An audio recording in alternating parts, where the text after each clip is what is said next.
زاروگەکەی قامشلۆ گەشت قونەغا داویە یا پرۆگرامە کوردستان کیدز ڤۆیسدا.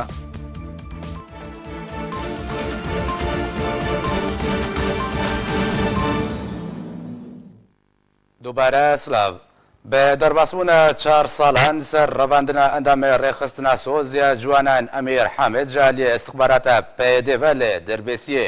کامیرای ئەرکێ سەردانەمەلا زارۆکێن ئەمیر لە کەمپا قۆشتەپە لە هەولێرێ کرد و ئەو راپۆرت ئامادەکریەکان بەهەڤرە ببینن. 4 سال لەسەر ڕەواندنە ئەمیر حامد ئەندامی ڕێخستنە سۆز سەردەستێ چەکدارên پێدێ دەرباس dibin. کۆدرۆژا 11 هەیڤایەکێ ساڵا 2014 ji aliyê istixbarata PYD li dirbêsiyê hatiye revandin û taweke îro çarenivîsawîne diyar e. Diya Emîr ji arkere te kes dike ku otomobîla gumrika dirbêsiyê ya istixbarata esayîşa PYD li dirbêsiyê êrişî mala Emîr kir û ku rêwê Emîr revand û ev 4 sal derbas dibin û hîn çavê wê li riya vegera Emîr e. و ام دقرن انا دير كي مسري كاني هيش لي قونكشكي ديجا سيدارة شو قامش راساي شاقشتي اتشوم مكتبات تردام اتشوم جم قليلة اي قامش له ام درن كل قاضي حبي حفتي خوال مرة وقاضي بي نجمي وهر يكش خط بيدا كيركي وخدي كت سالا بينجا أنا ما أمري خدي رياوي أبو كسكينة نتكسو علاج ما بي. دیا امیر دوی روژه ده بریا آرکه نامه یکی جی پیدره که تاوانبارن به رواندنا کورویره دشینه. از رجایل کم حق برجابه هاي أنف أمن كارن بس لو كي تعال أمن كارن أم ديجن غزانن لكي براج ما بيجن لكي درج ما بيجن كشتني براج ما بيجن دان دستي أمن براج ما بيجن الجمال براج بيجن مش لا أسايشة قامش لو يابو ما حيصير خون أنا خب خون هما لكي علمي ما بيجيني عادي وكشتو عادي ودار دستي أمن عادي للجمال عادي بس بلا أمزهان بس 6 سالات دستي من لا من دستي من دولة ما ولا حسي روكي الثانية بقاس قدي أميري روكي منك 6 سالة ها قشت جو بسريت شغال قنياتا تفرمت جو يروكي جوجا بماري أبي أنزل من هي نتني صار كتشك وجنا جاب والعرضي أنا ما كان قوات ما يزنا ما كان كشكي يمشي حالتي يعني سريع من يعني سريع كسي يعني أنا الناس إسرائيل بإسرائيل بتشتغل أنا نتك قرك رحمة الدريوان كتا قرك موت أنا محكمة بأولاك كتا واكر يابو مجاهدار خليل جو يابو بيبين وتاسو قادر بيسيه بيابو ذنبيت أبو أم حكومتنا في تشتي قبول لكن يابو تا أفتشكري موجير جو والله تشتيم جو مقولها وما تقول كل الناس كردستان يسولي شيء أمين رغبتك كي كمان من اللي زمي كرداب كوجنا كرداب دزنا مهرنا تنقاستن غاستن بنزين تن مازوت تشتكتنا أمدين براقة امیر خیزانداره باوی 4 کچانه مالباتاوی لکامپا قوشتپه یا بسر هولیرا پایتختا کردستان دمینن کچاوی بچاوین تجاه سر و بدنگکی شواد دبیجه از و خوهن خواه مگله کی بریا باوی خود کریه. از خوازم باویم بگرف 4 سالی ایروکت سالا 50 مبریاوی کریه ام 4 کچکرم خوازم باویم بگرف کسی بری براش مربیج نو چلویه خوازن ام چکی سری ناسکن مجلكي برياي كريه يعني انخوازن مساعدة ما بكن قبافين بقر مجلكي برياي كريه و يعني قالكي خو يمشي برياي كرنو وبافين باش بو يعني إشي خوش كسكينة تاني وفاف صالة بينجاي ومشتكي سروي ناس ناكن ام تخوازن ايجي ناس ناكن جلكوي تخوازن مساعدة ما بكن قبافين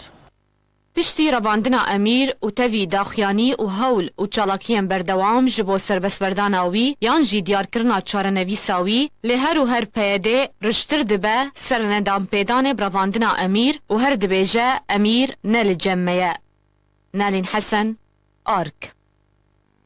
بله تماشاوان هجاد یا امیر حامد به هرگولی بحث چیروکو چاونیا گرتنا کوری خو سردست پیددکی کو و داویا بولتنا مده او پارچه ویدیو کو دیا امیر تایبت جبو ارکی بحثا چیروکت کی و وری پیشکش کرن ونهاجي لرئاسة كايبا مع مستاذ سيامند حاجو اندامي كوميتيه بيوندي اندر انا كسا لقرمنا السيرفي مشاري مع مستاذ سيامند دنباش 4 سال بسر عندنا امير حامد درباز بن كتيا سالا بينجدا مالباتاوي پشتراز دکه و سردست پیده هاتی رواندن و پیده جالی خواه دبیجی افتشتهاج راستی دوره ما نرواندیا پیده و بنچاف کرنا امیر حامد در کوف 4 ساله حتی و که ایرو تزانیاری که سرنه هاتی دان خوازه بگه چه؟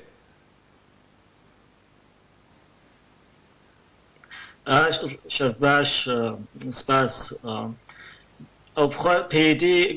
کسی درافینی و بهوریام دا او کسی کشتبن نابیجن واناکی او رواندیاش بر وکی دی گلکس هاتنه گرتن کسی وک امیر جالی پیده و عائله وارد بیجن ما او گرتیه یعنی پشتی پیله که جوارد دینه خویا کرن بهوریام دا کاک بهزات و امیر هر دو کس حتی ها پیده نبیشه ما رواندی و سبب هیا خویای اثبات هنگو هر دو کسی هنگو که جالی پیده و هاتنا رواندن بس بهوریام دا گلکی معقوله گو هر دو هات بنا کشتن زندانی و هنگو دا وش برلوجی نادنا خویا کرن گو رواندی يعني تزانيارين پشتراست کری لدفته هنا ما مستاسیامند کو هاتنا کشتن ناتزانياري نين مقود اف بهوريا منا بهوريا مني شخصيه جبر وكي دي امزانن دهاكس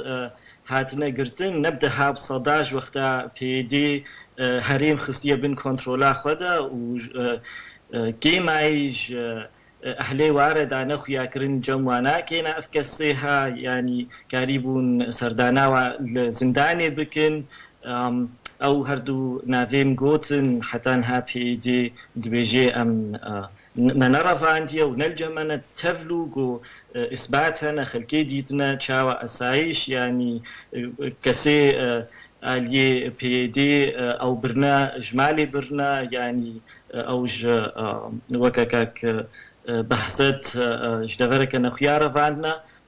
دبيجن رفت كنجو عناكي أو برنا ونجو بهوري كمني شخصية زانيارينين. باشا ما مستا سيامند وكا أنا كسيل سر أست الناف دولتي وتش بوي قرتيان كريا ولهم بربان سياسة بيدي وش كريا. يعني هر حمودا نصطامني ما يناف دولتي بيو ان رابي ولاتي جدا ام درونن ام بحثا قرتي سياسي دكن نبحث بحثا قرتي خوايا انا كسيت كن كسيش الي بي دي واجبر نريد كسياسي هاتي قرتن تنظمان وبري دحفتيا ما هجمارك جنافا كسي هاتنا قرتن يعني وكا كاميرجي كسي وندابونا مدا يو ان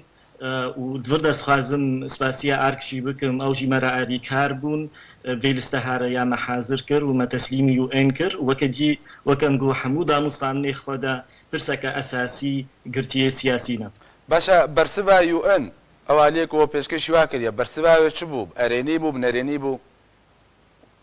نوعا دانوستاننا كما بري هيفو نيفيل اسطنبول هابو فالنتينا فالكو او مسؤولة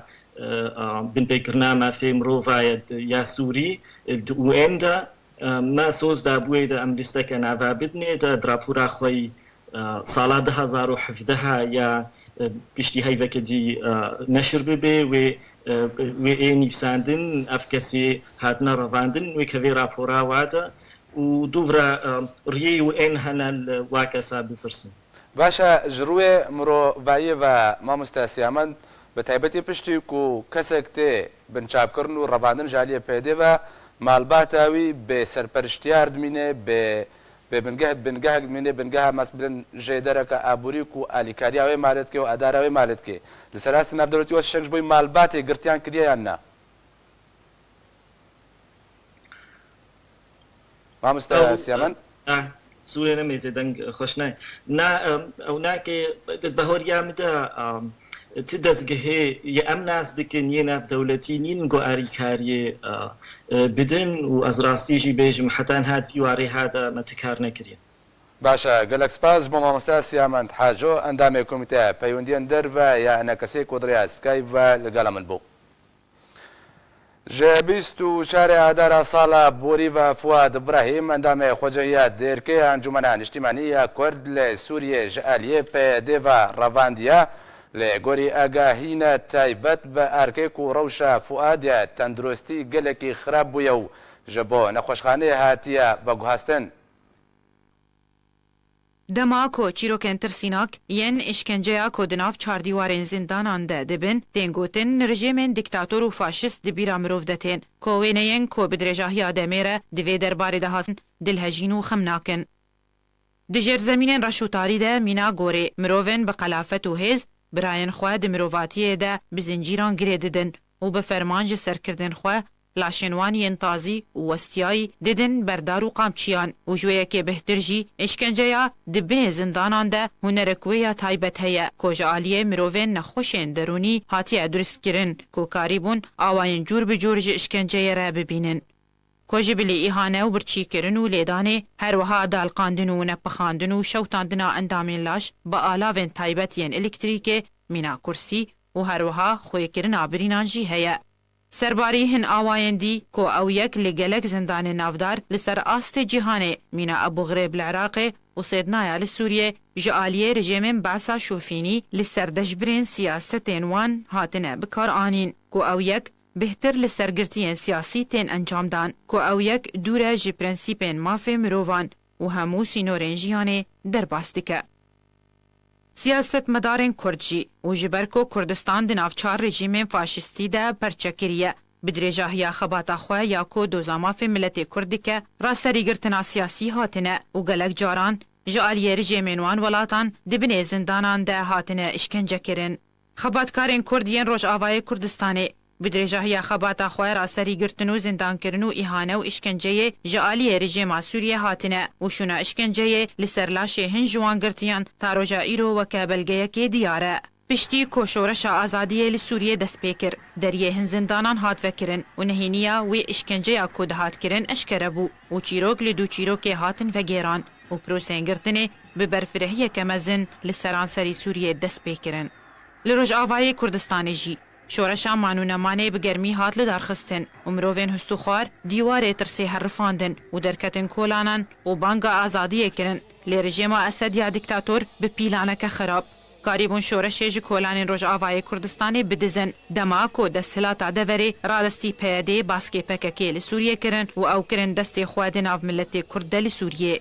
Yane pêşbîn kirî ku mixabiniyeke mezin li ser û sîmayên welatiyên Rojavayê Kurdistanê durist kirin ew bû ku çekdarên PYD kiryarên rejîma Baes dubare bikin û bi heman awayê hovane siyasetmedar û çalakvan û rojnamevan raserî girtin û revandinê bikin û ya xerabtir ew bû ku çekdarên PYD maf dane xwe ku dijbirên siyasetên xwe bi heman awayê rejîmê işkence bikin ku berê Kurd bi destê Ereba dihatin işkencekirin lê niha Kurd bi darê rejîmê li Kurdekî didin.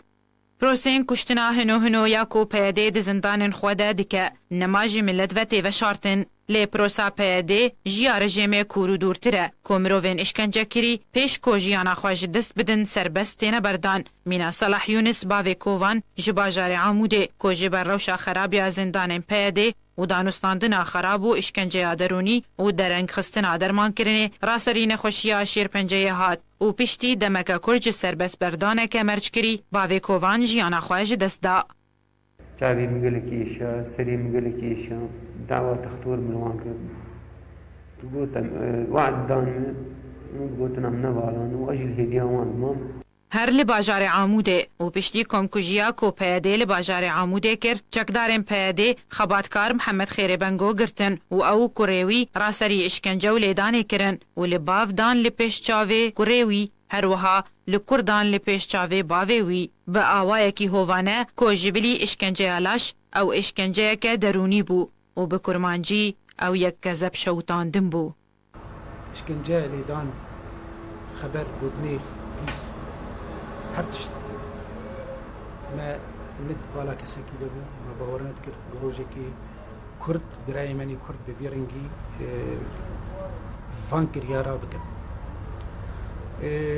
Piştî gembirin هر دو روزی پیشیده ام ده بنعرضی قباده دروجي بيشيدي دي وديك ام ليرازان خرد مجبور جبيچاري در كترج دربه وام دي وديش درازان اشتي دني دلي مرود مين كل وخمكيني مرود بيجي كابا قول لبر لاو لباب خاصة والبر باب للاو خاصة بحرمتي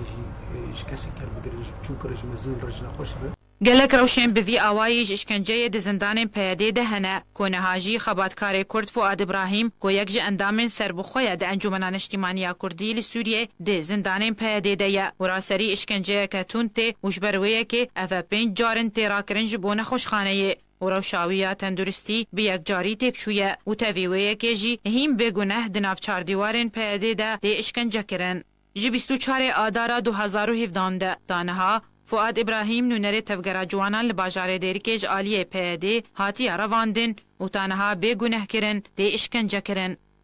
دیمقراطی او پیوا کو پیاده همو دزگهین خواه پی بناف دیکه هر او دورترین پرنسیب جه دستلات اویا فرس کری و دما او بحثا دستلاتین شوفینی دیکن دوی زندانن خواج خباتکارو مروین برومت والا بکن کو او دستلاتا کناوی امتا دیمقراطی لخودی که آنکونتوا دیمقراطی هر او گورستانا دیمقراطیه. شیرین کیلو آرک بله تماشاوان هجا هر لسر مجارة قرتنا أمير حامد نهاد رئاسكي برای أمير حامد لقلمنا حسن حامد كاك حسن دنباش اگر دنگم دبهيز دسبيك دا بكورتي بحثا تشاوانيا قرتنا برای خو برچاف و بنچاف کرنا ويش مربكي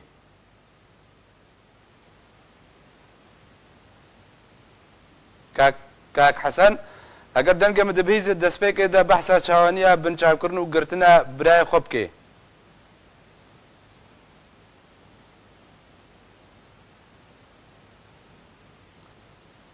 كاك حسن بله تماشاوان هجا وك ديارة كشيء كتكنيكي هي حتى كل كشيء بيشارة سركرن دوباره بقرم دف حسن حامد ناجي د استوديو دا دكتور محمد رشيد سروكي بارتيا هفقرتنا قال كرد لسوريا اللي قلمنا لسر مجارة اشكن جدانا قرتيان د زندان بيدا دا دكتور از جويشن د دس بيبكم جدما كو بيدا او چند هالبجارتيه كو بيدار ودستي رجيم اسد ورجيم اسد بناغ د صلات داريا رجاباي كردستاني خستيا دستي بيدا بيدا جوي دمي وحتى وكايرو دست بهالمتا كشتن قرتن بنشاف كرني كريو حتى وكايرو جبر دوامه بيدا بفيش عندي خوازي بقهي شيء ما بس تاويجي شيء سباس حقيقة ما مستوى دسي آلية ملوكا اللي تماشك بله دكتور يك شيء أبي قلتين قلتن بريوان يعني السياسي قلتني السياسي ما زال قلتني السياسي دمكي ملوك كاره بتشابكي لي بنره قلتني السياسي وقتي قلتي كشتن وقتي قلتي تصفية كرن يج آلية خصومي واره تبي دبن تعريفها فاشيدي فاشيا موسوليني ولا تعريف كرن بله تصفية خذي خصومي سياسي أو جو عليه كذي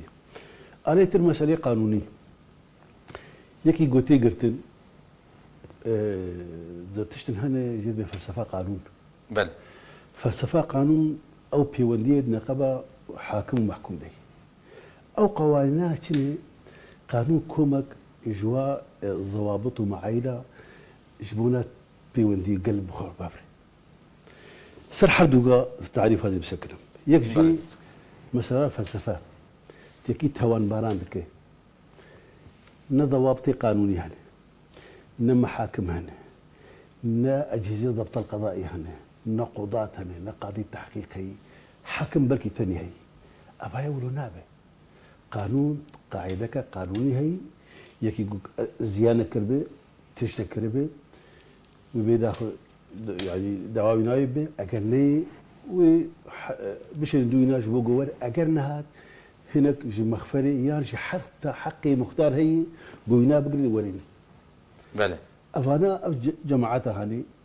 أعضاء الضبط القضائي هرتنني. الجمهورات شيء أساي شيء ويبكى هي وحسب هي وأجلان هي فلسفة أجلان هي تشكيدتنا أفكسيجو رفاندنا أفكسيجو كشتبه أفكسيجو تصفيات كذا أنا وبحسا قلتني أمير حامد كر يعني فؤاد عمر كر فؤاد إبراهيم بالدهاء وبالصداع أنا ما مسا بله إيه هم ضابوي هنا كسيامات حاجة داخل ياخد قوت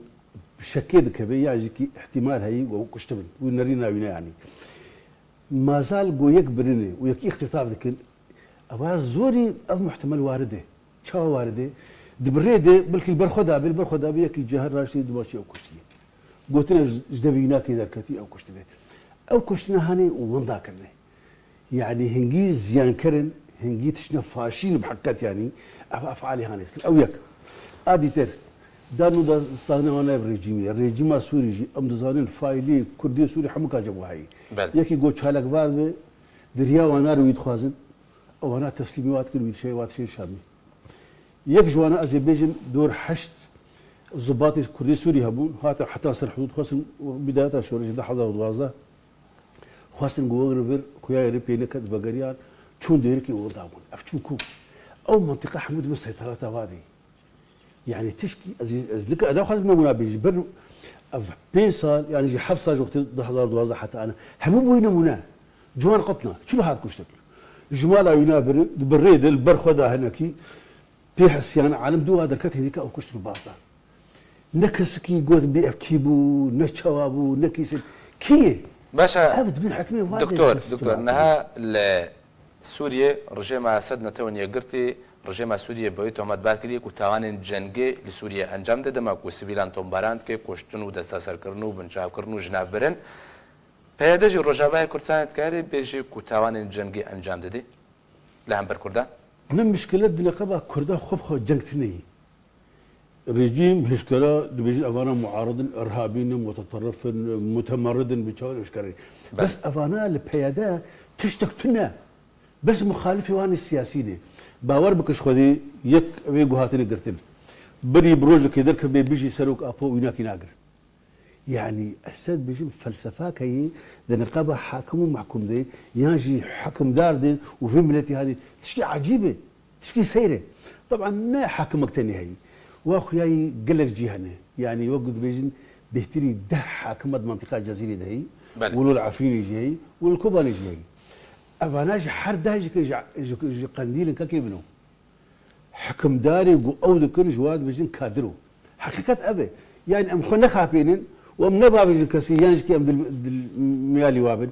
أو واقعك الجمالي سوري يعني باشا زي ما بس قوت هاي أفتيا وقت يقول أوان نري خستني به نتنظيمي ندولة به دمكي مافيا قانونها مافيا أول بيجي قانونها مافيا قال لك مافيات هنا سيشار سروكن هبدو تصفيات كن ينشكل هبدو تبينش بونا مصلحتها ولا باشا دكتور تداقيا كرنكو دادجهن بيدي تبسبوريانا وبنمايوان ياساي نين أو كسين كو سبرشتي ودادجهات كن تبسبوت ند أستي بسبوريانا في دولة دينان كو خدان باورنامي ويبوارينا مادام سياسة بيدي قرتيان دا سسرتكي وابنشافتكي وادكي زندان دا أف سياسة أشكنجداني لهم بر قرتيان جبر تدقري بر كاكو ويات زانقو منقها هناك كاي منقها وات أساسك علمي ديمقراطي إنسانيتي أخلاقي تنا جبو بحقيقة تنا يعني مروق خشك بخين ولي تماشك يعني أزحمت شيء نظري مرو بيجنا واقع كي مرو دبينه أم حبين صار لي ما أري أم دربي ولاتن بر أم نيجيكن خرج تشوتين كل سنة بخا حمو تشتي بالروجان دبيج يعني تشني سير كاكو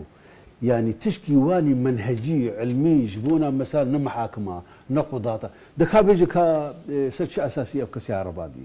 شي كسيها وين ذاكري كاكو أزي تشكي دبيج مثلا كشتني يعني درنا دبن نافي إبادة جماعية كونكوجي إبادة جماعية ميثاق الأمم المتحدة هي معاهدات 1913 دكتور أزي بقرموي معاهدات بحثتك اللي قلم بمنا دريا سكايبا أو كيشات تكنيكي تشاقوا زي تمجم مهمان قدريا سكايبا حسن حامد كوبراي أمير حامد كوف 4 سال بهترن ده زندان بيدا دنا وحتى وكايروجي تزانياري لسرنين كاك حسن دنباش اگر کار بجمره بحثا گرتنا برای خوب که دست پێ دو اگر تزانیاری لفته هبن سر برایت داوین زانیاری سنا دم باش براز نظام کا دنگ انها الجمو زلالي يعني كرم كدنگ زلاله كرم كا خوازم بس اگر مجالها بتهنكي دمي بدمي اذكار بخشك دنگ خوب هينم و يوروبي خشك بهينم فرمو براز حسن حامد از براي امير حامد ايك قرتي ايك بيادي او رفاندن دح يازلي مها يكيد 2014 بله كرم كا امير حامد مؤسسه حركه يعني حركه شباب الثوره ابو جاندي سروكاتيا ويكر ابو جاندي محمود والي او هات تصفيه كرن السريك عني بله بشتي او تفقر حبكي جبدو كات خورت بلاولا بون يعني بنابر بون او تفقر قلكي شيء خراب بو رابو منظمه سوز هات اباكرن امير جيك مؤسسين منظمه سوز بو بله بيشتي منظمه سوز هات اباكرن بحفتيه كي امير هات بن شعبكرن يعني هات رفاندن او بن شعبكرن اشكردي اختك او هات او رفاندن جي عالمي جيرانا او ديتبون شعب خوك افكينو بروبو نبشبو الكيدري بو كاك حسن اگرت بهتر زانيا ياب ديم الكيجا غرك يبول چتا يبول چگوندا يبول چنافچه يبول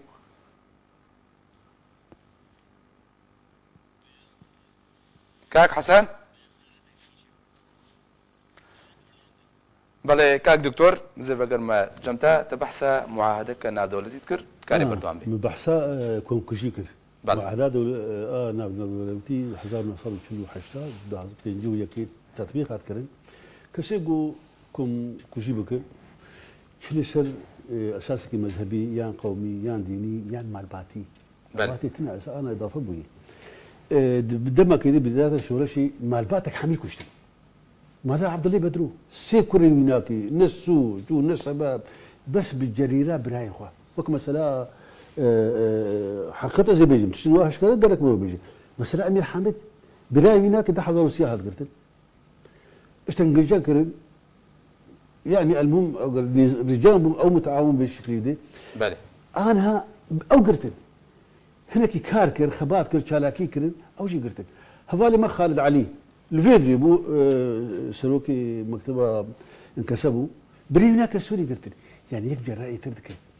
جري يعني ما بس مليت شيء اباده جماعيتي كرن يعني دكتور حتى رجما اسد باكر يا راندرابو والله